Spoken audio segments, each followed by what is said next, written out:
Assalamualaikum warahmatullahi wabarakatuh. Saya Agus Wisnu Hidayat akan menjelaskan sedikit tentang analisis manajemen pendidikan, pendidikan dasar menurut Perundang-undangan Indonesia. Pendidikan dasar menurut peraturan perundang-undangan. Berdasarkan pembukaan Undang-Undang Dasar 1945 disebutkan bahwa bangsa Indonesia memiliki misi mencerdaskan kehidupan bangsa dan menetapkan hak warga negara memperoleh pengajaran atau pendidikan, serta kewajiban pemerintah mengusahakan dan menyelenggarakan satu sistem pengajaran nasional. Pendidikan merupakan suatu atau sebuah keniscayaan yang harus dilaksanakan dalam rangka mencerdaskan anak bangsa serta meningkatkan sumber daya manusia yang handal. Di samping itu juga pendidikan dilaksanakan untuk semua warga negara tanpa membedakan ras, suku, dan juga golongan tertentu. Pada amanat Undang-Undang Dasar 1945, Pengajaran Nasional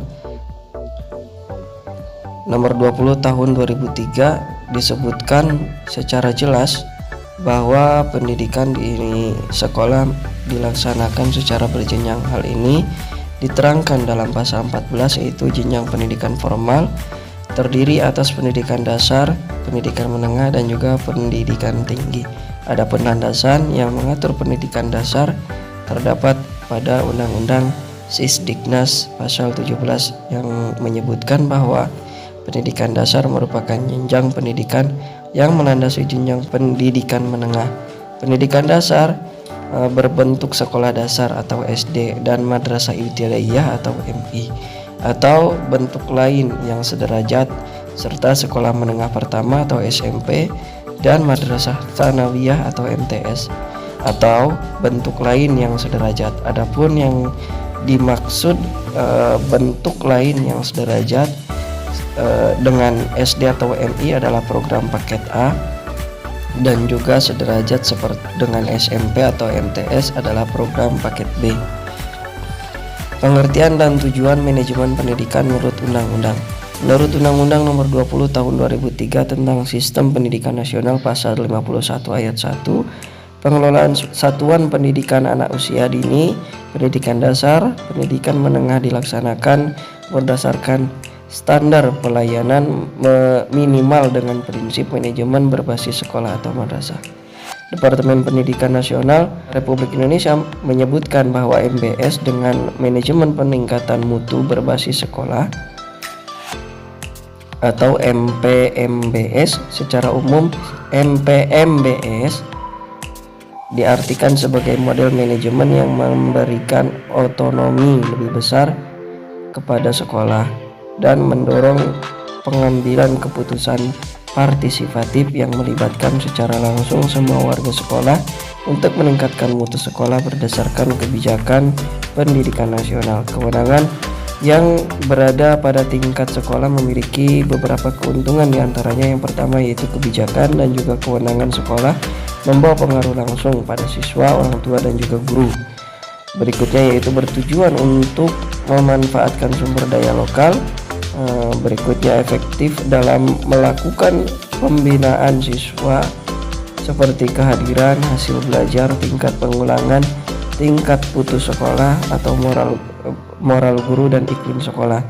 Dan yang terakhir adanya perhatian bersama untuk mengambil keputusan, memperdayakan guru, manajemen sekolah, rancang ulang sekolah, dan perubahan perencanaan. Menurut Undang-Undang Nomor 20 Tahun 2003 tentang Sistem Pendidikan Nasional, pada bagian penjelasan pasal 51 ayat 1, MBS didefinisikan sebagai bentuk otonomi manajemen pendidikan pada satuan pendidikan, yang dalam hal ini kepala sekolah atau madrasah dan juga guru dibantu oleh komite sekolah atau madrasah dalam mengelola kegiatan pendidikan. Legalisasi pelaksanaan MBS juga termuat dalam Peraturan Undang-Undang Sistem Pendidikan Nasional, yaitu dalam Peraturan Pemerintah Nomor 19 Perundang-Undangan Nomor 19 Tahun 2005 tentang Standar Nasional Pendidikan pasal 49 ayat 1. Pengelolaan satuan pendidikan pada jenjang pendidikan dasar dan menengah menerapkan manajemen berbasis sekolah yang ditunjukkan dengan kemandirian, kemitraan, partisipasi, keterbukaan, dan juga akuntabilitas. Tujuan utama penerapan MBS adalah untuk meningkatkan efisiensi pengelolaan dan juga meningkatkan relevansi pendidikan di sekolah. Dengan adanya wewenang yang lebih besar dan lebih luas bagi sekolah untuk mengelola urusannya sendiri. Penerapan MBS memiliki beberapa keuntungan, yaitu satu, secara formal MBS dapat memahami keahlian dan juga kemampuan orang-orang yang bekerja di sekolah. Yang kedua, meningkatkan moral guru. Yang ketiga, keputusan yang diambil oleh sekolah memiliki akuntabilitas. Yang keempat, menyesuaikan sumber keuangan terhadap tujuan instruksional yang dikembangkan di sekolah. Yang kelima, menstimulasikan munculnya pemimpin baru di sekolah.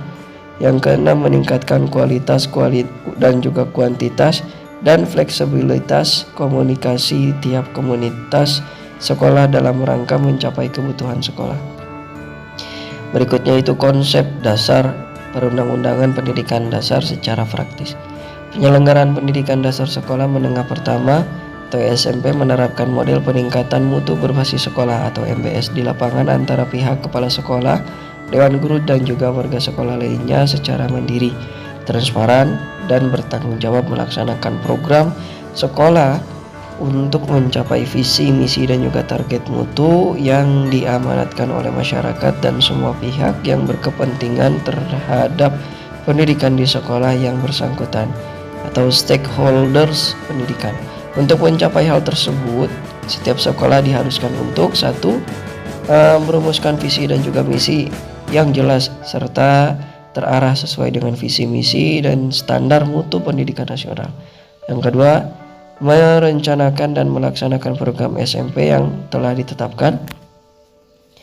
Yang ketiga, melaksanakan monitoring dan evaluasi pelaksanaan program. Yang keempat, menyusun program dan mengevaluasi keberhasilan program. Yang kelima, merumuskan program baru sebagai kelanjutan dari program yang telah dilaksanakan. Untuk mengawasi tercapainya program dilakukan kontrol melalui satu, pemantauan dan juga pengawasan internal maupun eksternal. Yang kedua, transparan, manajemen, dan juga yang terakhir adalah akuntabilitas publik. Berikutnya yaitu kesimpulan. Landasan penyelenggaraan pendidikan nasional dijelaskan pada Undang-Undang Dasar 1945, yaitu pendidikan bertujuan untuk mencerdaskan bangsa serta pendidikan dilaksanakan bagi semua warga negara Indonesia. Lebih lanjut, landasan pendidikan diatur dalam Undang-Undang SPN nomor 20 tahun 2003, yaitu dijelaskan pendidikan di sekolah dilaksanakan secara berjenjang. Adapun landasan yang mengatur pendidikan dasar tersebut terdapat pada Undang-Undang Republik Indonesia nomor 20 tahun 2003 pasal 17. Disebutkan bahwa pendidikan dasar merupakan jenjang pendidikan yang melandasi jenjang pendidikan menengah. Pendidikan dasar berbentuk SD dan MI atau berbentuk lain sederajat, serta sekolah SMP dan MTS atau bentuk lain yang sederajat. Adapun yang dimaksud bentuk lain yang sederajat dengan SD atau MI adalah program seperti paket A, dan yang sederajat dengan SMP MTS adalah program seperti paket B.